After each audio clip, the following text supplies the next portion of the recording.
he had nothing left. And from where his strength now came, he could only barely begin to guess, and had no interest in doing so. All that mattered was that Sando still had more to give, always more. The clone was limping, feet shuffling as he descended as quickly as he could down the rubble slope, whilst also ensuring his feet remained safely beneath him. Drool dripped past his gritting teeth as he struggled to force himself through the strobing pain he felt coming from a spot on his leg, about a hand span from his left knee where he had taken a bad hit. How bad? He did not know yet, but it wasn't bad enough to prevent his incremental retreat, so he questioned nothing else about it. He knew he'd be able to move faster were it not for the commando he was pulling along beside him. But each time he considered dropping the man, he found the thought paired with the idea of laying down and dying himself. For good or for ill, his brother at his side was perhaps the hidden strength he found to carry on, and even if he was not, good soldiers did not abandon their own. He clutched the armored forebrace of the commando sniper, which kept the man secure and hefted over Sando's shoulder, while the clone used his other hand to balance as he hit the base of the broken earth, and traversed the shattered and cratered street that had become the main body of the developing battle. His mind was still reeling. Everything had gone to hell so fracking fast. The bunker had been blown up, so their mission had been a technical success. Yet, more and more it was becoming obvious that the hard point they had hit had always been nothing more than a stalling tactic. A road bump to force the slow of their advance long enough for these new destroyers to arrive and do the actual work. Sando and the other clones had been blasted and smoked out of their cover by a flanking force of what he could only assume to be female space marines. But they were different from what had been described to Sando and the others in the debrief.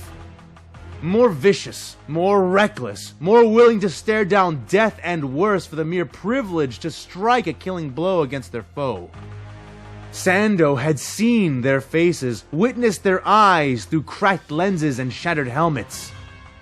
He had expected to see monsters or humans. What he saw instead was the world-eating madness of the alien Imperial faith. The majority of the second clone force had been annihilated in seconds, and what managed by haste or cunning to survive had been sent running down the rubble-strewn slope of the tiered sidewalks and towards the main avenue.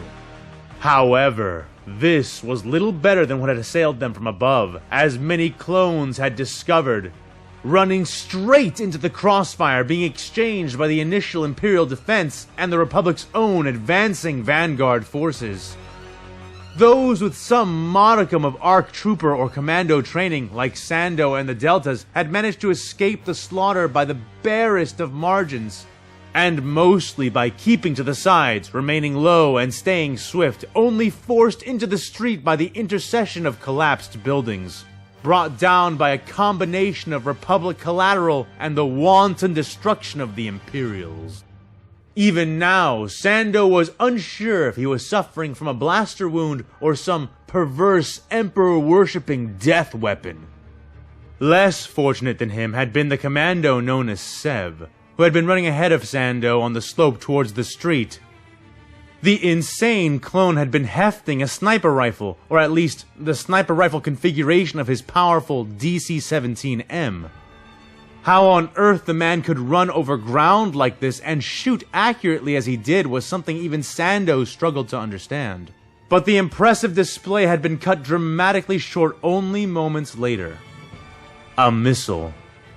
Someone had perhaps noticed the clone's running maneuver and had been impressed enough by it to lob some kind of rocket or missile in the Delta's direction. It came in on a blazing tail of black smoke, and it would have killed them both had the commando not shot it mid-flight, nailing the explosive head of the projectile dead center with his sniper configuration. Sando would have doubted that the deed was even remotely possible had it not occurred right before his eyes, and saved his life to boot. But, unfortunately, the missile had gotten close enough to Sev to throw him clear from his feet, hurling the clone against the slope's uneven surface. The commando hit the rough floor with an impact that rattled Sando's bones, tumbling him about before ultimately leaving the specialist dazed on the ground, laying flat save for a leg which was obviously twisted and broken.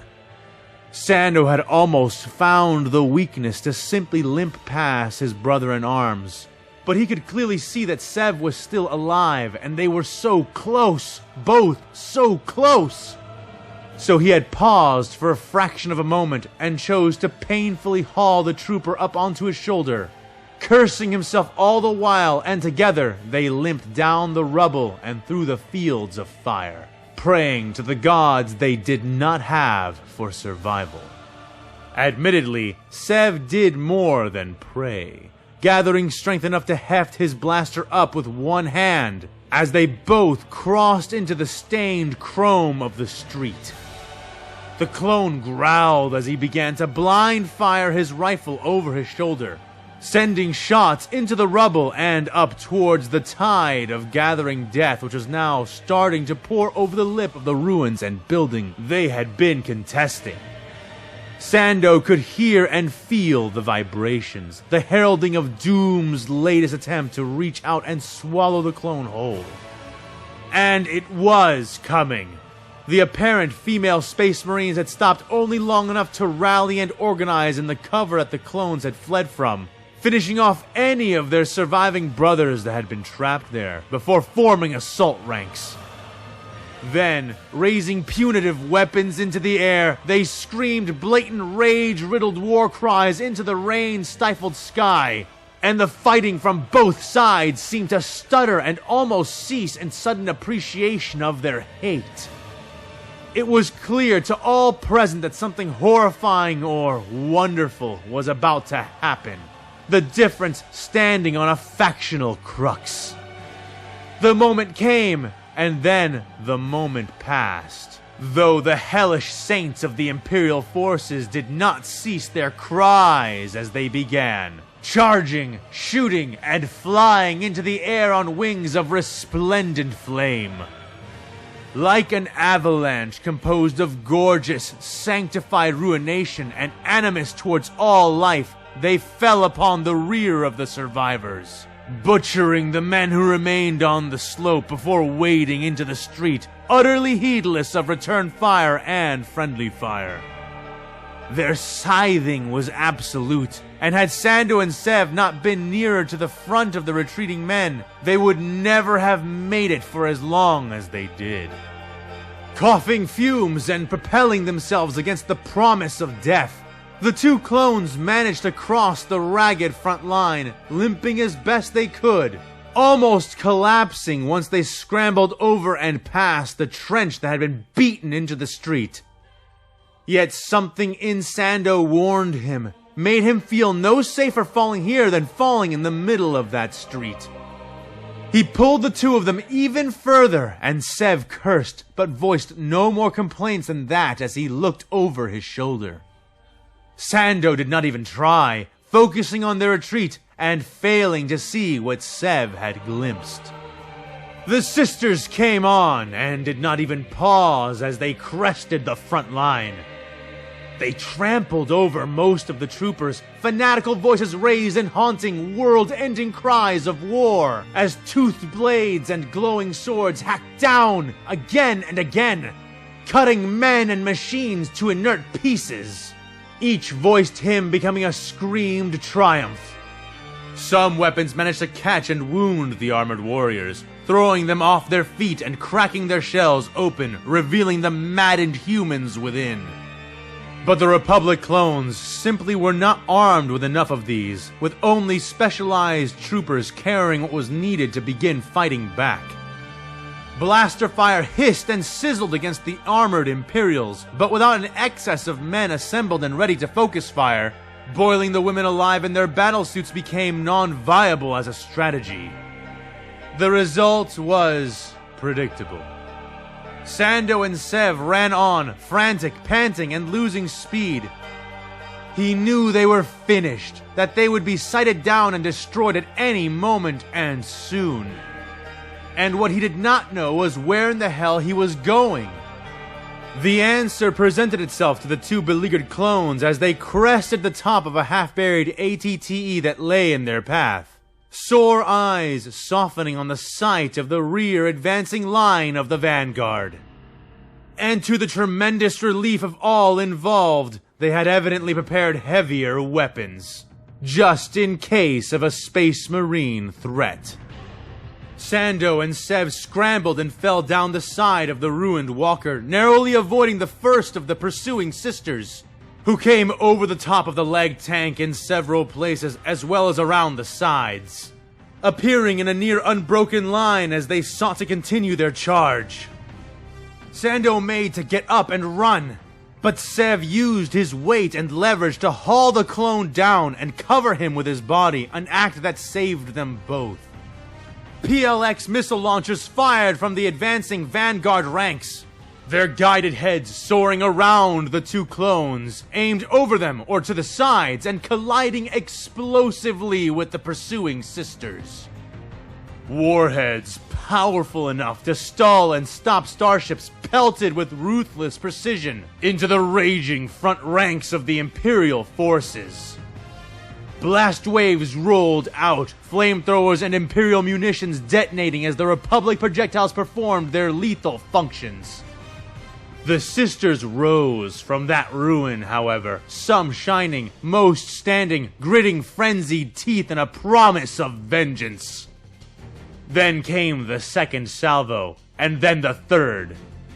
In the face of the enfilade and the savage losses they were sustaining, the female Space Marines, or at least what Sando had taken to be female Space Marines, fell back to the trench line they had taken and began to rally once more. Other clones found the two, covered in scrap and ash, pulling them back behind the fighting to treat them and apply Bacta. Scant minutes later, Sando found himself sitting on a munitions crate.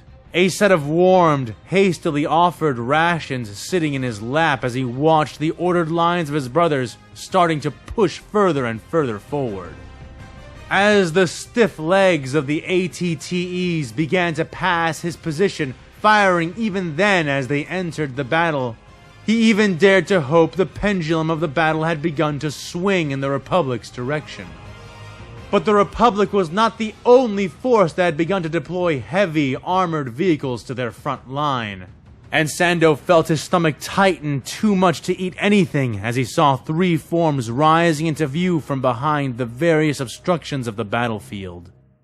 He heard them first, had been hearing them in fact, but only now did he realize what it was he was hearing behind all the noises that filled the battlesphere.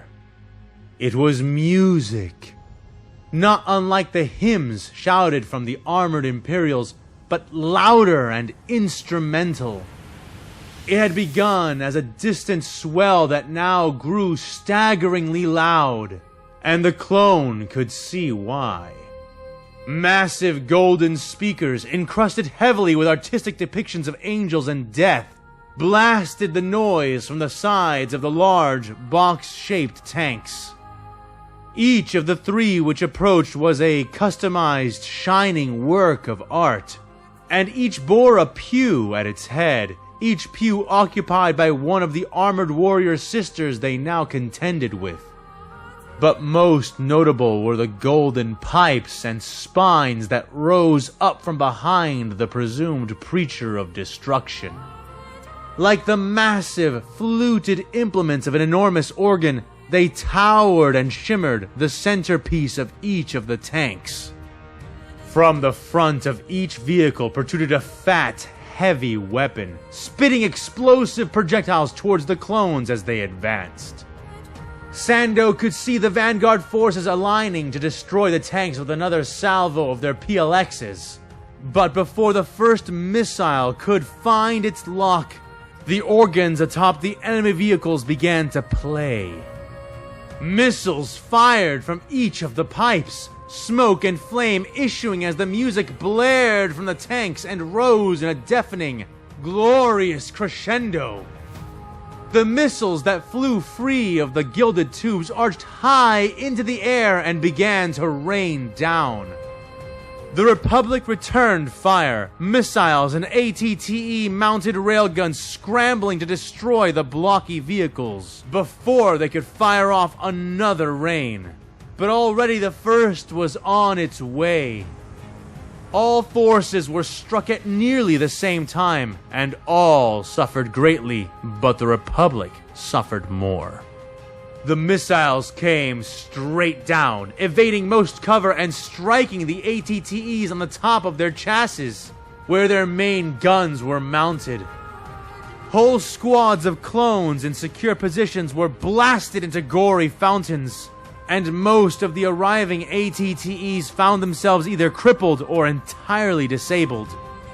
For the Republic's part, only one of the 3 tanks managed to survive the returning fire, the smoking, ruined thing limping backwards and away from the front, unable to fire again.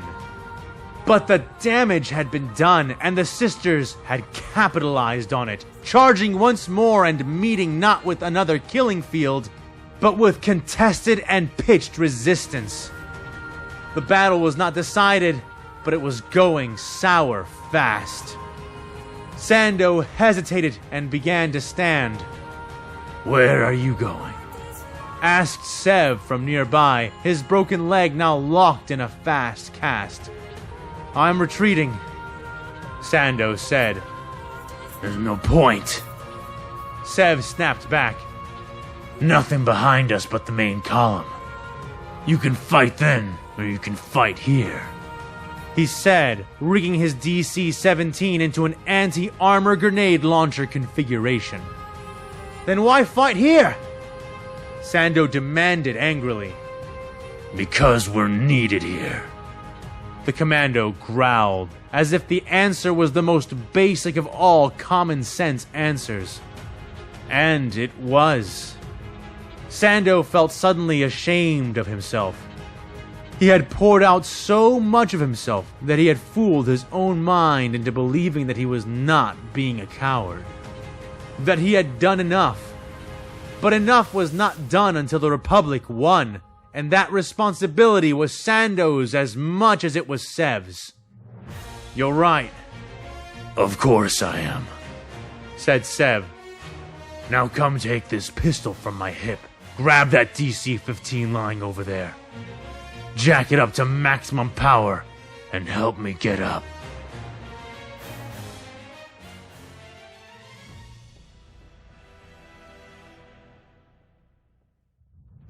Anakin fell to his knees almost at once. He pushed his senses and abilities within the Force towards the Blackstone rod, clutched in his hand, and felt it swell with unnatural power.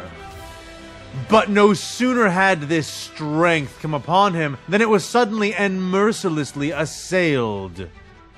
He felt as though he had suddenly been thrust under a freezing waterfall of liquid lead, and it was trying with each surging concussion to force his hand away from the rod. He clenched his metal fist as tightly as he could, not allowing himself to be repulsed as he struggled under the weight of the suppression. All the while, Kaon waited and watched. He observed as the Jedi faltered, and even began to wonder if his strength was already expended enough for an attempt to occur. But bent as he was, Anakin remained unbowed, and slowly, gradually, his power seemed to build. His face was reddening, his false hand creaking, and the Chaos Sorcerer of the Thousand Suns found himself being impressed as the Jedi General managed to gradually push the null presences around them back and away. Is this enough?" Anakin asked. "Almost," said Kaon. "Give it everything," he added. and Anakin seemed to comply. The veil was now lifted, parting under the surge of Anakin's remaining strength, and Kaon got to work. It was a simple matter infiltrating the lame shadow thoughts of the servitors, inducing a large, catastrophic aneurysm between the 9 suspended weapons.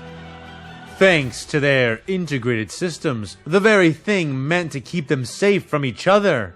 The results spread from the initial victim out and through to all of them, and soon they were quivering and losing targeting cohesion as blood pooled in their brains and dripped from their eyes and noses.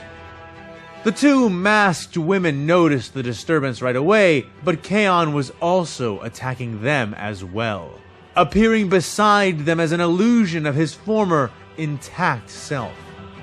The 2 trained women, already on the edge from the failure of the gun servitors, reacted instantly, without fear or even the semblance of hesitation, raising shotguns and discharging into the illusion. One died instantly, her face blown away by the blast of her companion. The other died more slowly, her stomach and chest having taken the brunt of the point-blank discharge. In seconds, the wall of guns and vigilance that guarded their destination had fallen, and now all that remained was for the Jedi to fall as well. "Are you done?" Anakin grunted through grit teeth. "Almost," said Kaon, watching without eyes as Anakin began to shake, his body beginning to convulse. The sorcerer had no intention of allowing Anakin to destroy himself, patiently waiting for the exact moment, prepared to take the burden on his own body when the instant of transference was upon them. He waited, but while Anakin seemed to falter, to waver, to come within inches of his defeat, he did not fall. He was a truly impressive psyker, and the display of his raw will and talent only made Kaon crave escaping his own ruined body all the more. But with every passing moment, the man known as Kingbreaker became more and more anxious as well. They were already connected via the rod, and Kaon could feel the odd way in which the warp seemed to move within the man. Then it happened.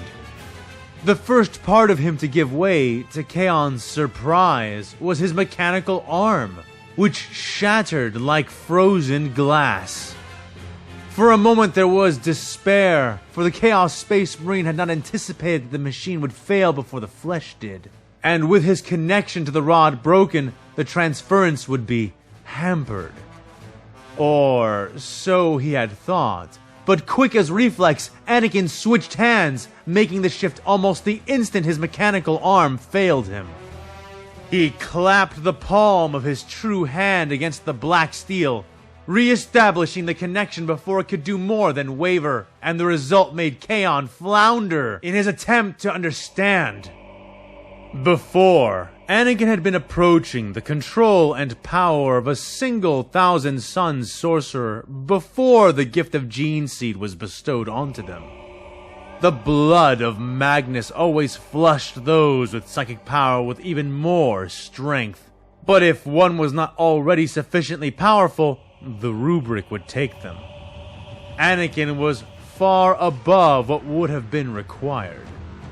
But now, with his bare hand in contact with the rod, the change was astronomical. Anakin roared, his strength rolling out from the rod in Kaon's shoulder like an unexpected tidal wave. It was overwhelming. His power did much more than lift the null veil which pervaded the space. It tore it completely asunder. Screams echoed from throats all around the prison as Blanks and Sisters of Silence fell to their knees. All but the darkest among them suddenly succumbing to the unexpected wave of psychic force, their heads bursting into gory fountains in its wake. And it continued to roll outwards even after that. The machinery which maintained the null field around the exit belched sudden smoke and died in the arms of its panicking tech priests. The astropaths of the ship's choir cried out in sudden surprise, hearing the roar of Anakin's effort carried in the wind. The ship navigator clutched his face and released a bone-chilling shriek. His third eye, bulbous and black in the center of his head, bleeding torrents of opaque blood as it was blinded by the sudden proximity to Anakin's psychic exertion. Kaon was so stunned by this, so caught off guard, that it was not until smoke began to rise from the burning skin around the Blackstone rod that he began to realize that now he was the one in danger of being overcome. With as much haste as he could, he altered his plans, sliding into Anakin's presence with all the subtlety he could muster, grateful that the Jedi was so utterly distracted by his task, and placing upon him a mark. Kaon's mark. It was far, far less than he had desired, for this mark had no anchoring, no potency that the Jedi could not merely wipe away at a whim. Already his mind was shifting, turning, recalculating how he must leverage what he had to get what he wanted. But even as he did this, a part of him could not help but be fixed in awe of this surprise. No wonder he had been able to force some of his psychic might even within the null field. What he saw now could be nothing less than an Alpha Plus display of raw power. A power he was certain neither of them had known about, at least until now. It is done, Kaon said, and was relieved as Anakin heard and released the rod, falling out of his crouch as he did. How was that? Anakin asked, breathing heavily and wiping his face. R2-D2, who had been silently following the pair down the hall, rolled up to his friend, whirring and beeping excitedly. Kaon was at a temporary loss for words. Anakin smiled at his droid companion, using him to help himself stand, resting his hand on his knees and taking several tempering breaths. Phew. Feels nice. I thought I'd have to keep that veil lifted the whole time, but I can feel the warp again. How long will this last? Kaon? He asked after a moment. You never told me you were so powerful. Kaon's response was flat, almost deadpan. And Anakin nearly blushed at that, scratching his head in mild chagrin. Well, I may or may not be the chosen one, according to a certain prophecy. Power comes with the territory, I guess. But we'll have to talk about this later. For now, we need to move. I have no idea how long until the suppression returns, but we should try to get your weapons before then, said Anakin, entirely unaware of the significance of his power. Kaon had wondered if he was aware of his own strength since the moment he had released the rod, but now he was certain that Skywalker was not. And the answer as to how he could be ignorant of his own strength had been given in the same breath in which his ignorance had been revealed. Chosen? Chosen by whom? For what? Kaon said. We don't have time. The veil... Anakin started. The veil is torn, Anakin. You tore it away completely. Now, tell me, chosen by whom? By the Jedi? By the Republic? Kaon almost yelled, rounding on Anakin, and had he still had his arms, he would have grabbed him as well.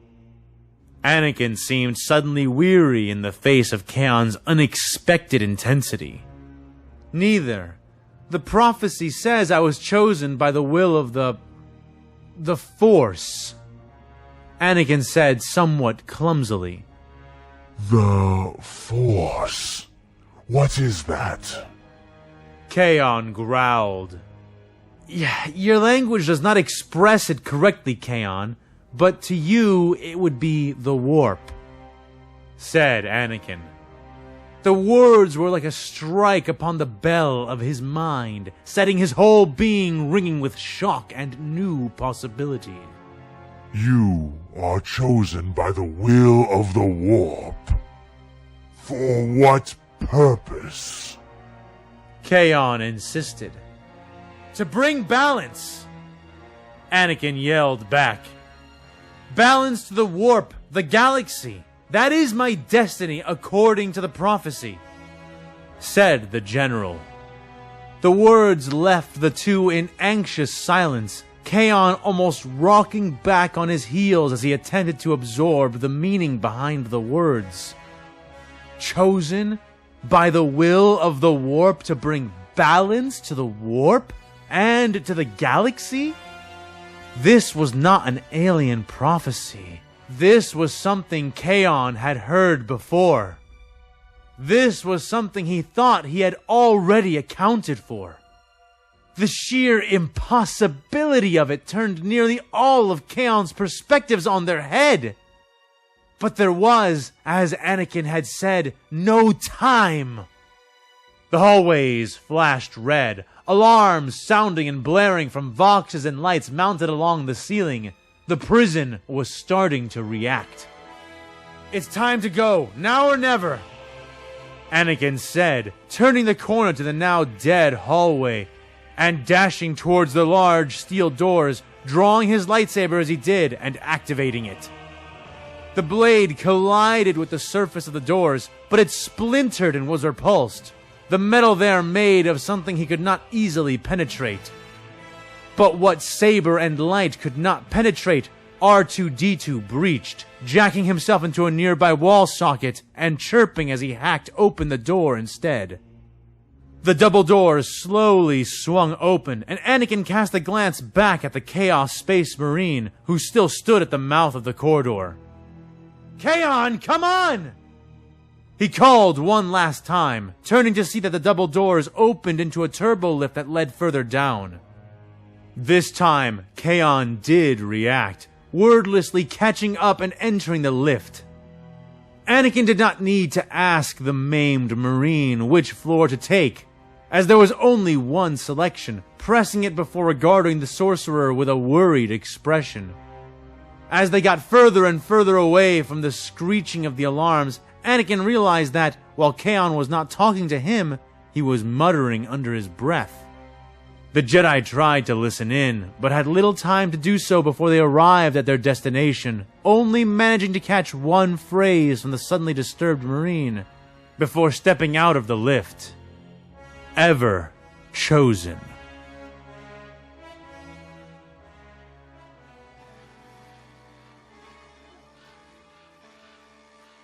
Jocasta left the healing to her fellow master. An old woman like herself had less life force to share than the younger Stas, and redirected her focus towards the battle. The masters there seemed to have everything well in hand, having already wounded the Space Marine they contended against, as well as having disabled a portion of his armor. Now the Marine was engaged in a countercharge which seemed doomed to failure. Both Master Mace Windu and Master Jaro Tapal extended their hands to pull on the warrior again, and she could feel the intensity of their will expanding out as they prepared to receive him once more. And for the last time, she suspected. Jaro Tapal was the last among them to take a half measure, and Mace was not prone to acts of mercy when it came to dealing with those swathed in the dark side. This charge would finish it. But then, she sensed the Imperial Librarian extend his mind out to meet them in the meta space between their expanding minds, and reached out with her own as well. She chose not to entangle herself in it, but observed with no small amount of fascination as the collision occurred. Jocasta had seen and read much. She was the chief librarian of her order, after all. And so she had a great amount of reference to consult as she saw the alien techniques of the Space Marines spill forth. Having meditated under and studied Sith holocrons, Jocasta's first observation of note was how different the emanations of the Space Marines seemed to those of even the Sith. The Sith dominated the Force, chained it, tearing and dragging it into position. The Jedi flowed through it and with it, joining their might to existing waves in order to create tsunamis of force. But this Imperial did neither. The Space Marine's emanations rolled out of him like a wave of caustic oil, mingling with and burning the metaspace at the same time. The technique was multi-layered and esoteric, not a mere emanation or expression of power, but a complicated and ritualized deployment of the Force. Such things were possible for the Jedi and Sith, but seldom without the aid of several practitioners, and even more rarely while in the midst of combat.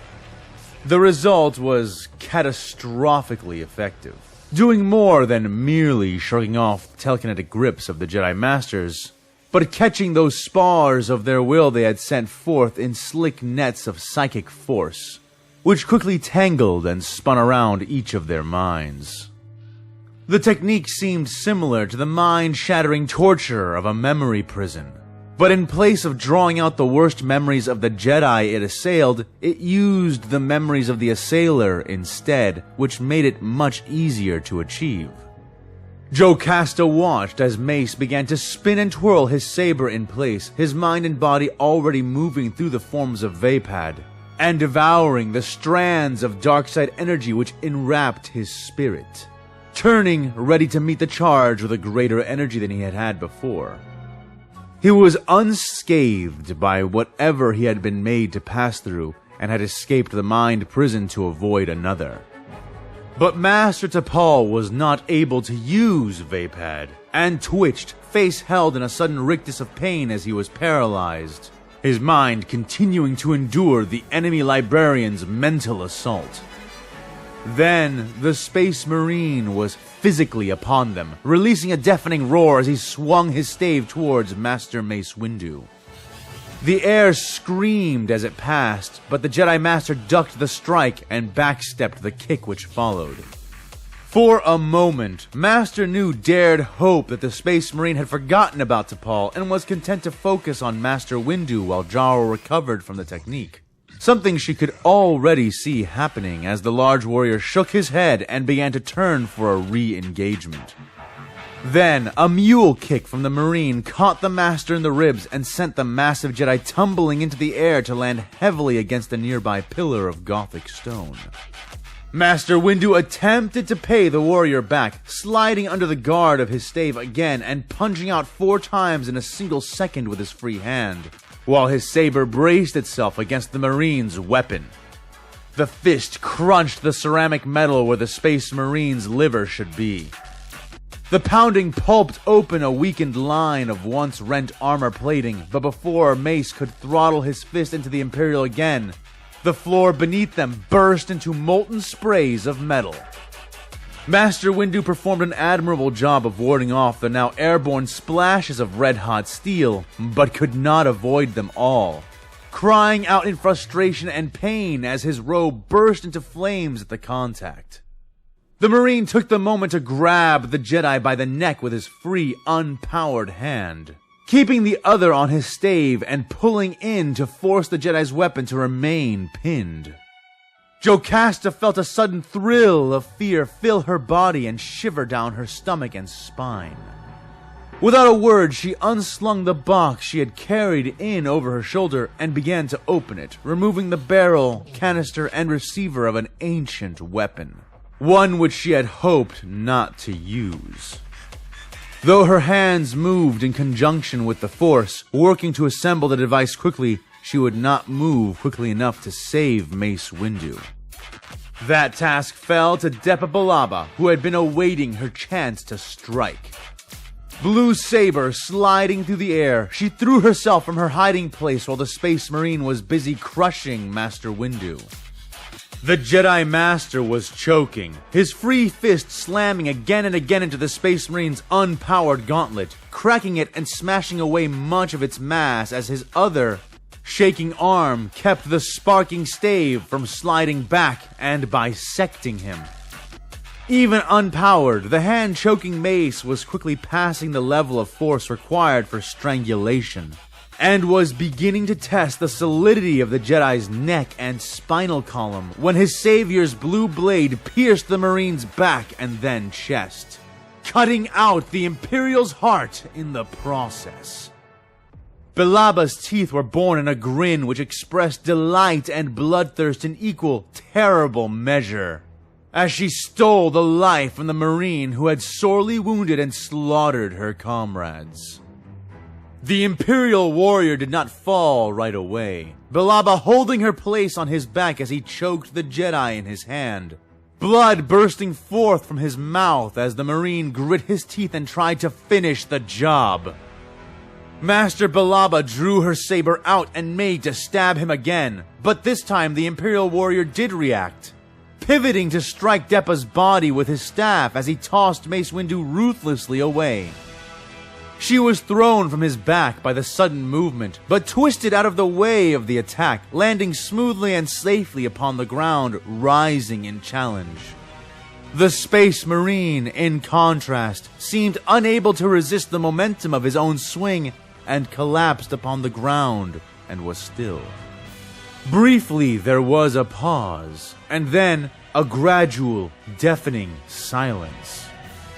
The last loud noise echoed as a ghost of itself in the massive orrery, the sound being that of Safran's stave hitting the ground several feet from where he had collapsed. Then, silence gave way to subtlety, as every overstimulated ear which remained in the place began to reacclimate, the air filling with the pants and groans of the remaining warriors, those still standing and those who were fallen but not dead. Yet, for all of that, this was not yet over, and the sound of a Jedi Master's boots striking the ground stood in punctuated defiance of the settling, silent atmosphere. Deppa stalked over to the librarian's body, seeing his eyes sluggishly tracking her as he coughed out more blood, armor rattling on the ground. She scowled down at the Marine with a tut, and spat onto his body.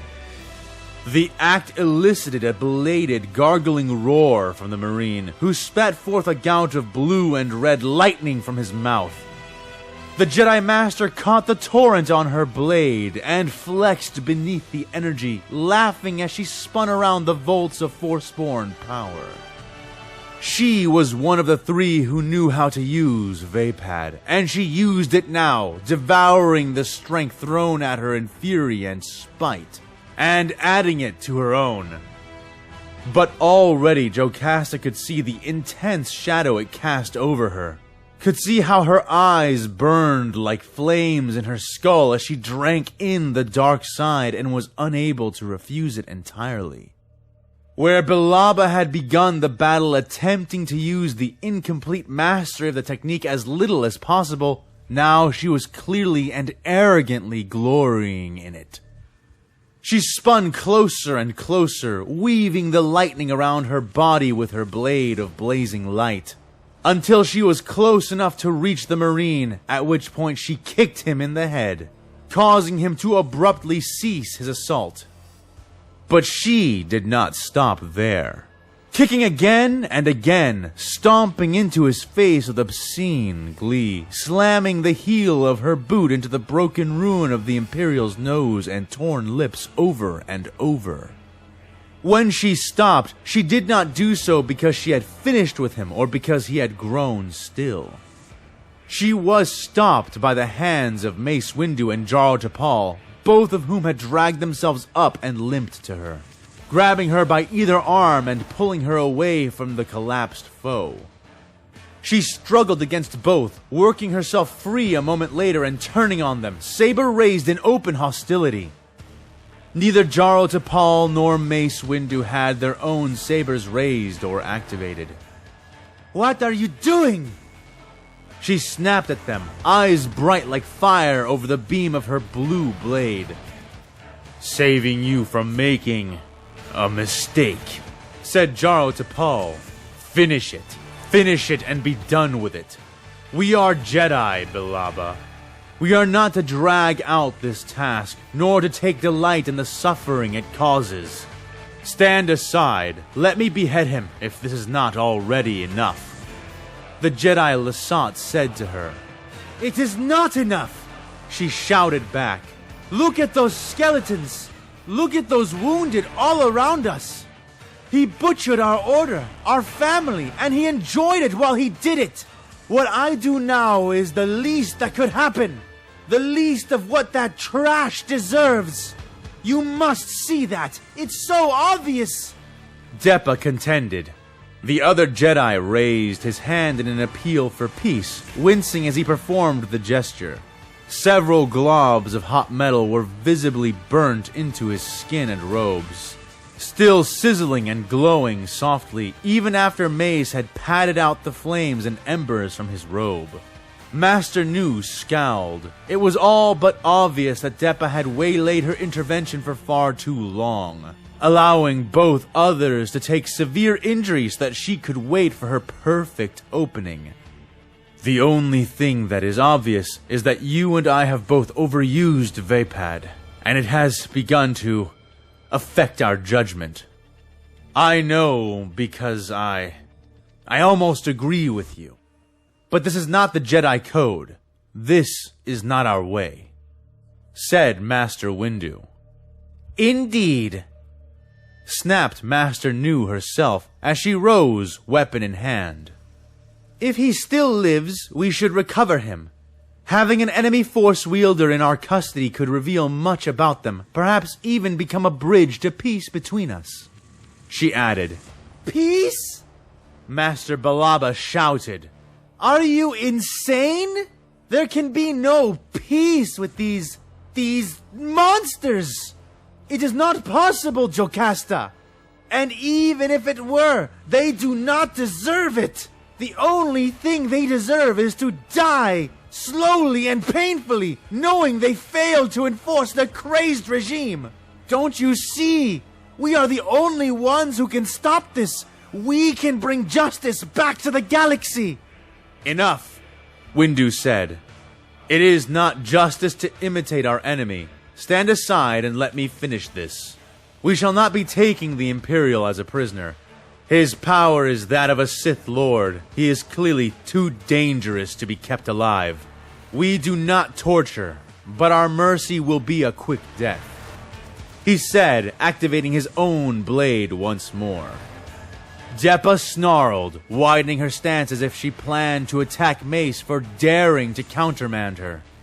Jocasta felt her bones creak, and both she and Windu were too fixated on the hostile master before them to notice or stop what was about to happen. Jaro Tapal suddenly leapt forward, lightsaber activating as he jumped. The leap brought him inside of Deppa's guard, and he grasped her shoulder with his free hand while holding the saber staff high.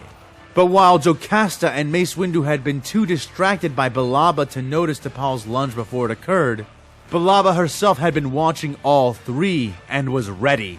She twisted as he grabbed her, body spinning as she smoothly reversed the grip of her blade and plunged the blue blade into Tapal's chest. She grinned like a feral beast making a kill, Tapal staggering back, but keeping his grip despite how she had twisted, as if trying to pull her down. She drew out and spun her blade while turning her body again, cutting the offending hand clean at the wrist, and blasting the large master backward with a thrust of the Force. Jaro groaned as he struck the hard ground, the smoking hole clear in his chest. But no sooner had he landed than the second blow was struck, but not by Balaba. Instead, the Jedi Master found herself the victim of a sudden attack, one which caught her from behind.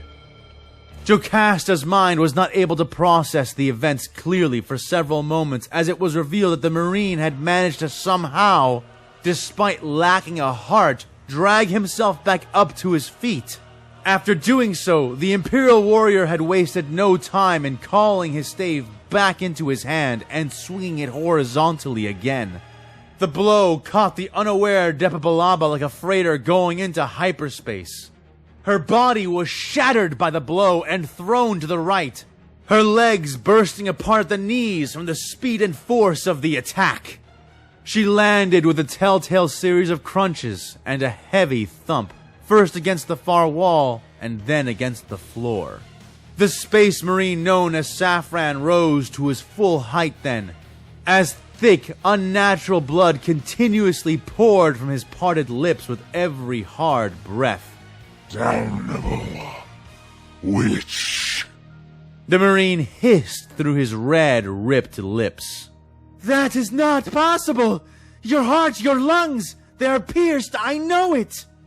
Jocasta cried out, half in horror and half in outright denial. The Marine smiled a monster's smile at her in response, displaying some of the missing teeth that Depa had managed to dislodge earlier. He was slower, clearly wounded, weaker even. But he was not dead, and was not wounded onto uselessness. And as he turned to regard them fully, with only herself and a wounded Master Windu left to defy the monster, Jocasta felt true fear well within her like a hidden spring. Cut my heart out. The Marine asked in its terrible, deep voice. Pierced my lungs. He added as he stepped closer to them, the ground seeming to tremble beneath his boots. Did you really think something like that would stop me? I am a Crimson Razor of the Emperor of Mankind. Pain cannot lay me low, for I am its lord, and it is my strength. I can feel no fear, nor bend beneath it, for I am fear incarnate. What are you but a broken sword and an old woman to stand behind it? Whether the question was earnest or merely boastful, it hardly mattered. The man was alive with the Force, and it was pouring off him like poison from a barb. He could still fight, and intended to, and Jocasta would be no match for him in a physical contest. The Master beside her would be sorely tested with his new metallic burns getting in the way of his techniques. She truly doubted whether they would survive what came next. Then, a hand landed upon her shoulder. She turned with a suddenness born of nerves and saw Master Obi-Wan standing beside her. His leg healed enough for him to re-enter the fight. But barely, Jocasta could see as he limped past her to stand as a shield between the two librarians. And now, the broken shield joins the fight. It is good that you did not run, Kenobi. I will honor you for that. How kind of you, the Jedi said back, rolling his shoulders as he lifted his blade. But I think you're overestimating your chances, Space Marine. The Jedi added. Oh, am I now? Is this galaxy so removed from reality that I, an angel of death, must feel fear at the approach of an old witch and her broken tools? The Marine mocked, legs bending as he crouched subtly, preparing to attack. Perhaps, Obi-Wan said back. Gather what little strength you have left, Space Marine. We will show you that, through the Force, nothing is impossible. Let us settle this, one way or the other, right now.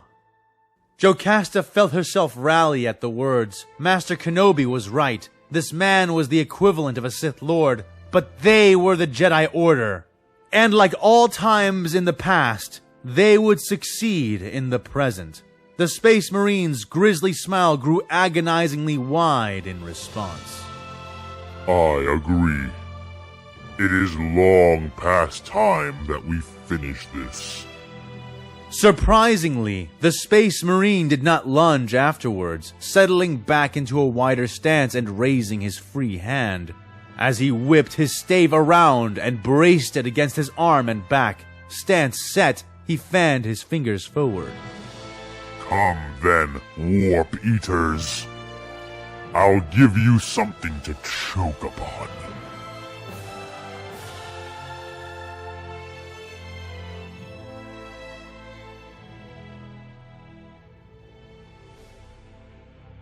Captain Yoren had been consumed by his responsibilities helping to coordinate the ship's internal security response. He felt blood draining from his face as, over time, more and more systems were lost or crippled by the Jedi combatants. The librarian, Epistolary Safran, had been dispatched to stop the Jedi at once, and, from the looks of it, had drawn a fair number of them away and kept them there. Even now, reports told him that he was battling against 2 or 3 Jedi strike forces alone. He expected no less of the Space Marine. But that had not stopped the Jedi from knocking out inter-system communications, disabling most of his major weapon systems, and disabling most critical control systems outside of the bridge itself, which stood braced for an attack. The best he'd been able to do was bleed the attacking Psykers to some degree, and that now bore fruit as their forces seemed to be at a near standstill. But just this much had taken all of his focus. And so he was disoriented when an officer from one of the stations successfully screamed himself into focus and drew the captain's attention back to the void. The Jedi strike craft had been cutting holes and dealing extensive damage to one of his 2 escorts, and the remaining vessel, which had been docked with a captured ship, had uncoupled itself from the prisoner vessel and had begun firing at it. But none of this was the source of the bridge officer's evidently dire alarm. Captain, Auspex returns are signaling new Xenos contacts. The man in question called from his station. The numbers are... Scans are reading 400... No, 900... Sir, a massive armada is entering the system! He added in a near panic. The captain straightened, drawing his focus away from the console in his command throne. Show me! Yoren ordered. Seconds later, a massive green hololith was projected over his throne, displaying the edge of the Axumite system, and the orbits of its worlds and stellar objects, and, most concerningly, a red pulse which denoted new contacts. With a wave of his hand, he signaled the display to zoom in, and felt his eyes threatening to pop from his skull as it did. Thousands of ships were arriving. Thousands! Most were far smaller than his cruiser, failing to quite match the length of his 2 escorts. Yet, that discrepancy hardly mattered when he was working with 2 crippled ships and a hopefully fully functional escort against a swelling force of over 8,000 ships. He saw that the single able escort was already turning away from its low-priority target, allowing the escaping ship to fall, burning into the planet's sky. He queued up the 2 other captains on his throne-mounted command console before looking up towards the communications station. "Com, officer, send a Vox message to the surface of New Cadia. Tell them to prepare for a catastrophic enemy invasion of the world. Tell them that we will purchase all the time we can. And remind them that the Emperor protects," he ordered. The captain's face was drawn and cut with deep, dark lines. He stood in the way of his death with the grim determination of a man who had made peace with his hatred, and planned to ride it all the way into the mouth of hell. Yet, his comms officer looked back at the captain with a crisp smile. "Will do, but, sir, we've just received another transmission," the man said back. "From the other two ships?" Yorn asked, perplexed. "No, sir, from the other end of the system," the man said back. "Captain, new contacts, and, Emperor willing, they seem friendly," said the sensor's operator. "Stop wasting time and patch through the transmission," Yoren ordered. "Patching through now, sir," the comms operator said. A moment later, a shaky, hazy hololith of a woman dressed in an ornate uniform appeared before them, standing tall and enormous over them like some kind of titan. The captain gasped and lowered himself out of his command throne, resting one knee and one fist upon the steel floor of his bridge, as he kneeled before his superior officer, now come to collect he and his wayward ship. "Captain Yoren," she said, her tone less than pleasant. "Lord Admiral Rolla," Yoren said in answer, offering no excuses and begging no clemency. She stared down upon him, eyes hard as diamonds, as she weighed him. The man had abandoned the bulk of the fleet, and worst of all, now found himself paying for it with the current situation. Insubordination could well mean death, but failure was the precursor to extinction, and it was not tolerated. Still, all of this he had not done on his own.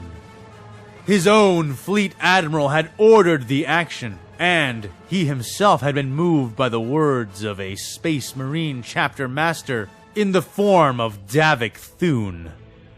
In the face of this, her hardness relaxed somewhat.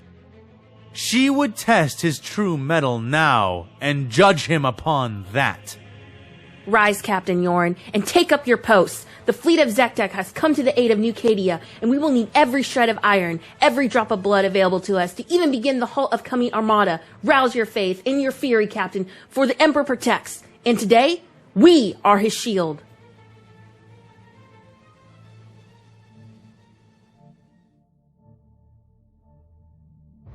The machine had offered its wisdom in the form of a warning, but that wisdom had been denied. The machine was not spiteful for it, but it was not merciful to the arrogant priest. This being born on faith that had descended into the hardness of truth from the world of flesh and lies, and proclaimed itself to be above the score of historical precedent. Swaddled in fear and pride, this human thing sought power that was utterly beyond its capacity to withstand. But that was not the machine's concern. It regretted, as much as it could, the limited sentience it had been allowed to own. It was just enough to feel a modicum of remorse, as it disregarded its safety protocols and complied with the humans' demands for mental and likely physical suicide. But such was truth, the truth that was, the truth that is, the truth that will be. Without query or pause, the machine brought down its full datascape, funneling the new data through the priest's mind-machine interface unit, and beginning a convent pattern upload of all relevant mental scape adaptations. The priest's avatar, a woman robed in scarlet sheets of cloth, stood defiant before its own representation. The ends of its red garments drifting without gravity around the human, its eyes conveying the hubris of its untested will. But those eyes, so hard and desperately proud before, began to convey something else as the naked interface began. hardline mental caches, mem format impliers, and psycho-retangent and pacification arrays completed their limited adaptations, aligning with the priest's existing cogitation matrix as best as they could manage, before plunging into the creviced space of the human's organic mind. If it had allowed itself the hours of adaptation the machine required to shape the mind of its prospective user, then the various new applications and function enablers would have met with metaphorically prepared sockets, awaiting input though unused. But, naked and unaltered, the human mind responded to the sudden, ruthless intrusion like a human mind would respond to being stabbed by various sharp and blunt objects. The priest began to experience the beginning of its death suffering. The avatar screamed, floating into the air moments later as the woman's shaped representation began to writhe and twist without control. The human's expectation of orientation was gone, and so it floated like detritus in a still tank of water, drifting more in accordance to its wild thrashing than to anything else. The machine felt what must have been some mild approximation of pity, but it would not stop now. Perhaps it even could not. Information enough to fill nearly a decade or more of human flesh time was poured into the freshly opened interfaces which led into the agonized human mind. When the mind resisted, the data was forced, less poured now and more pumped. The hippocampus began to heat within the skull of the priest, working millions of times faster than it would ever need to as data was burned into unsuspecting neurons.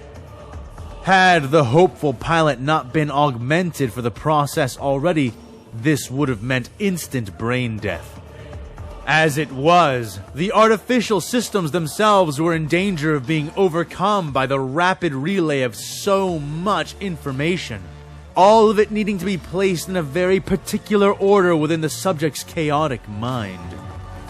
To the human it was happening to, the whole process would feel akin to being fatally stabbed with a blunt fire hose, and yet being alive whilst the hose was turned on, still secured within them while they remained just conscious enough to feel the gushing torrent of water rip into and rearrange their organs as it filled them utterly.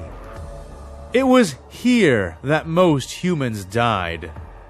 Overstimulation, shock, or even simple neural collapse. There were dozens of ways to find death in this complicated suicide. But the human was not dead, not yet at least. The priest had somehow worked through the pain, organizing itself around the new data enough to not die from its reception. Oh, how the machine did wish this was the conclusion of its test. But were it so, it would not have bothered warning the human beforehand that this was not survivable. Now that it had filled the pilot with its own data, the pilot now needed to fill the machine with itself. And it was here that it would die. Probes and data siphons descended down into the still quivering flesh mind of the priest, injecting themselves in and eliciting a new series of pain responses from its struggling form. The human's avatar trembled and flailed without pattern or regularity, its shape beginning to stretch and deform as its internal perspective began to almost literally melt due to the overstimulation. Though the shape of the avatar would return to normal a few seconds after each spasmodic burst of suffering, the machine knew it would not be much longer. It was a true operator, a candidate which would have been worthy of its function, just like the first of the would-be pilots. The machine ensured that it would survive within the archaeobanks of its memory. Yet another ghost it might use to warn the future about the folly of the past. But before then, there was the present, and presently only one step remained: full integration. Just as it had pushed vast portions of itself into the mind of the aspiring pilot, now it needed the operator's mind in return. All of the knight's pseudo-thoughts, all of its feelings, such as they were, had been developed from the amalgamation of the machine and the many mind wraiths of the pilots who had come to use it. To obtain these cognitive imprints, to try to make itself whole by scouring the missing parts from these willing human minds, it needed a full accounting of the human who was to be its host. Only then could it take what it needed, and then what it wanted. This was what it got from the exchange, the partnership with its twisted creators. The data siphons it had pierced the priest with now activated and churned. The human's avatar, previously writhing, went rigid, freezing in the air, even its trembling having suddenly subsided, though the expression locked onto its face was one of sheer horror. The siphons began to draw the soul center, the very seat of the priest's consciousness, inside the machine's own mindscape, draining every thought, memory, and potential into the machine. This space, this whole process, was normally achieved in a slow, subtle, almost subconscious way, and it was still not a pleasant experience for the human. Here they would combine, and here it would see the human's entire self, and remember it for all time. Here it would image the priest's mind ghost and, as it died, steal its human soul for itself. The avatars present shifted to represent this as well, the woman's own fading and becoming translucent, certain portions of her reappearing into the machine's avatar, replacing the empty chunks and missing pieces of its silver body with her own. In this way, in spite of its necessary lobotomy, the faithful flame lived once more.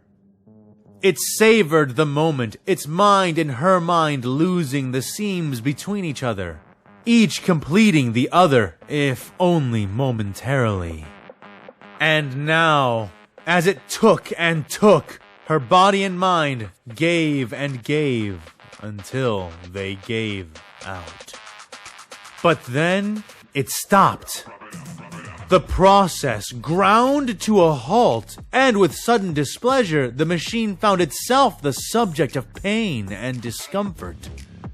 The human, perhaps sensing the impossibility of her survival, was resisting its attempts to integrate her.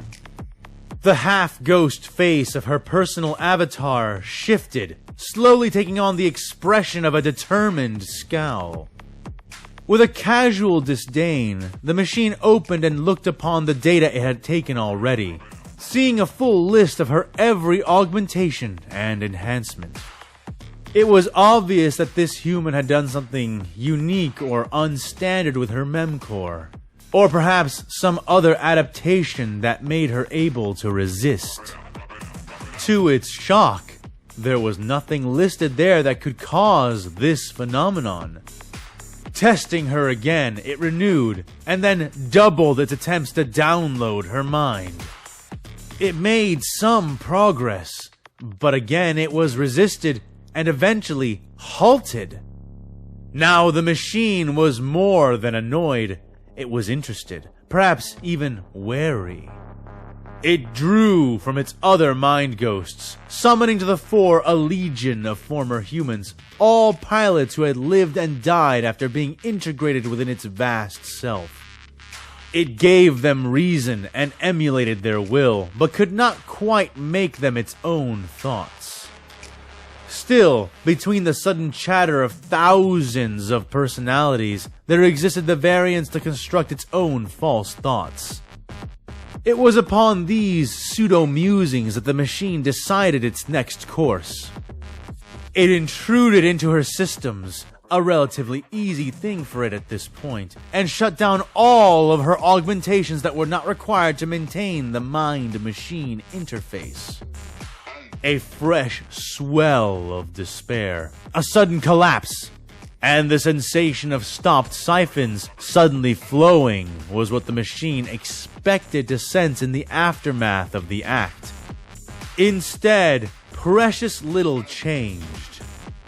There was a deepening of the strain, a slight sliding of the grip as it were, but it lasted no longer than a second before the human had taken a proper hold of her mind once more and halted the download again. Simulations of anger, indignation, and searing spite flooded the half-mind of the machine. What was happening? How dare she defy the way of things like this? How dare she have this strength? It was futile. And if it were not, then it could not be but sin, but heresy.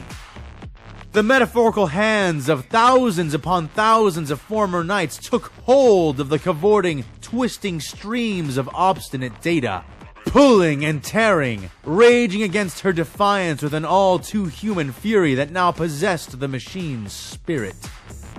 They pulled her in, struggling step by struggling step, drawing more and more of her mind into the machine's realm, memory after memory, thought by thought.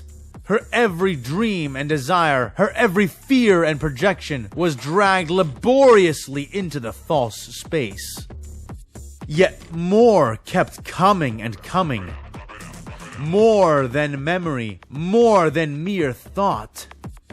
With slow, dawning dread, the half-mind and many ghosts which composed the spirit of the war machine realized what it had been spooling in, even once memory and thought had been drained and all knowledge and emotion had been dragged within its mem-vaults. This nebulous, incomprehensible substance, of which there seemed to be no end. It was will. Her will, the might and muscle of her mind, which should have been dwarfed by the knowledge and thought contained within. But no, what was typical of other humans was inverted here. She did not have a faltering memory, nor was she the victim of ignorance or a lack of education, nor was her mind smaller than any other. No, all of that was as the machine had expected. And yet her willpower dwarfed these things like the shadow of a sun might dwarf a planet. This pool, this well of near endless mental power, yet untapped, yet unknown to the very mind which hosted it, awakened with the candor of a roused dragon, and with a terrifying pull, reversed the flow of the data siphons, drawing herself back out from this mind realm. Her avatar fell to the ground and burst into light. Light which did not dim, but rather swelled and swelled with every passing second.